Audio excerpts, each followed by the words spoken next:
Эрчим хүчний салбарт үүсэж байгаа асуудалтай холбогдуулан ерөнхий сайд өнөөдөр эрчим хүчний яамд ажиллаа.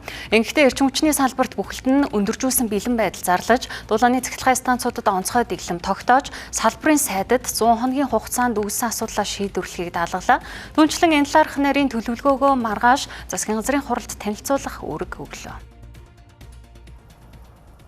За дулааны цахилгаан станц 3 төрийн өмчит хувьцаат компанид 2025 оны 6 дугаар сарын 2-ны өдөр босол гарсантай холбогдуулан компанийн үйл ажиллагааг хэвийн горонд шилжүүлэх, за болзошгүй эрсдлээс урьдчилан сэргийлэх зорилгоор тус компанийн үйл ажиллагааг засгийн газрын шууд хяналтанд авч 6 сарын хугацаатай онцгой дэглэм тогтоолоо. За энэ хугацаанд Монгол Улсын засгийн газарт эрх олгох тухай хууль заасан арга хэмжээг авч хэрэгжүүлэх, за компанийн үндсэн үйл ажиллагаа удирдлага зохион байгуулалтыг шууд хариуцсан гүйцэтгэж, за компанийг бүрэн төлөөлөх эрх бүхий засгийн газрын онцгой бүр эрх төлөөлөгч томьёол ажилуулахыг эрчим хүчний сайдад үүрэг болголоо.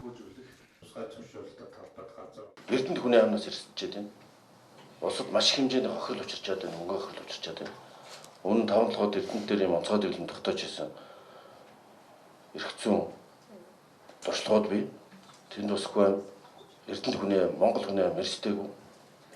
Одоо бусад станцууд дээр ахаад ямар эрсдэл болохыг тааж мэдшгүй юм байдлаар байх юм бол эрчим хүчний хангамж зөвлөлтийн бэлтгэл байдлыг хангаад шинж нойр өрөхгүй байна.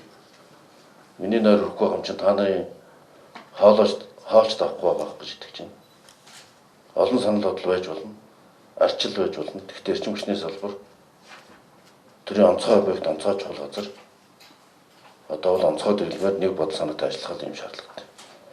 Одоо магадгүй дулааны 3 дугаар цахилгаан станц дээр зээл авахгүйлаад зээлийн эрчим хүчний тарифаар төлөвлөх юм бол өнөөдөр дулааны 3 дугаар цахилгаан станц жил орчим одоо ийм алдагдaltaй ажиллахлаар энэ дулааны 3 дугаар цахилгаан станц дээр үүссэн шууд бус хохирлыг бусад тусгай зөвшөөрөл эзэмшигчдийн тарифаас татаж авч санхүүжүүлэх байдал үүснэ гэдгийг бас засгийн газрын тэргүүндээ хэлэх гэсэн юм аа. Одоо өнөөдрийн байдлаар хууль хяналтын байгууллагын шалгалт үргэлжилж байгаа гэдэг шалтгаанаар сэргээн босголт, дүгнэлт, тэгээд ямар хэмжээний хохирлыг ямар хугацаанд арилгах уу гэдэг асуудал энэ хуулийн байгууллагын шалгалтаас болж ихээхэн удаашрж байна гэдгийг бол манай салбарын мэрэгжлийн хамт олон бол харж маш их сэтгэл санаа зовж байгаа. Манай эрчим хүчний салбар өнөөдрийн байдлаар нэг худалдан авахчийн загвартай бүх салбарын төрийн компаниудын орлого нэг дансанд төвлөрөөд тэр өдөртөө хуваарлагддаг ийм зарчимтай байна. Сая төмөр үеиг захирлын яриад байгаа үнэн ТЭЦ 3 дээр болсон гүндэрлээ шалтгаалаад бусад төрийн компаниудын борлуулалтын орлогод нөлөөлж, санхүүгийн орлогод нөлөөлөх юм шууд бус гүндэрлэл бий. 9-р турбин генераторын хувьд бол энэ жил бол энэ үйл болоороос ажиллахгүй, засагдахгүй, өөрөөсөө шинжлэхээс бол өөр арга байхгүй. Одоогийн гадна үзлэхээр бол ингэж харагдаж байгаа. Эцсийн бол одоо дүгнэлт бол гараагүй гэж бас хэлсэн. Хоёрдугаарт яг одоо ямар тоноглоод нь одоо ажиллах уу? Ямар нь одоо бас ажиллахгүй байгаа нь ч бас одоогийн байдлаар бол бид урдчилсан байдлаар л ярьж байгаа. Дулааны хувьд бол ер нь бид өнгөрсөн өвлийнхаа үйлдвэрлэсэн хэмжээг бол энэ үйл үйлдвэрлэхээр ингэж одоо төлөвлөгөөт ажиллаа зохион байгуулад явж байна.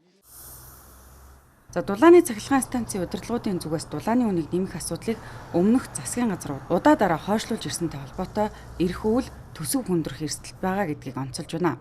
За иймээс үнийн асуудлыг нийт тэргүүнд шийдэх нь чухал байгаа гэдэг байр суурийг ерөнхий сайдад илэрхийлж байсан юм а. За харин ерөнхий сайдын зүгээс эрчим хүчний сайдыг эдгээр асуудлыг шийдвэрлэх нарийн төлөвлөгөө гаргаж ажиллах 100 хоногийн хугацаатай үүрэг даалгавар өгч, за энэ хугацаанд эрчим хүчний салбарын бусад удирдлагууд нэгдмэл байж сайдаа дэмжиж ажиллах нь чухал байгаа гэдгийг онцолж байсан юм а. За харин засгийн газрын тэргүүний зүгээс 5 толгой цахилгаан станц, дулааны цахилгаан станцын өргөдгөл шинжилгээний төсөл, за дулааны цахилгаан станц 5 бөөрөлжүүдийн 2 дахь шатны цахилгаан станцын төсөл, Тосон цэнгэл, Сүхбаатар, Далан задгадын дулааны цахилгаан станц болон сэргээгдэх эрчим хүчний төслүүдийг ажил хэрэг болгоход онцгойлон анхаарч ажиллагаа илэрхийлж байсан юм а.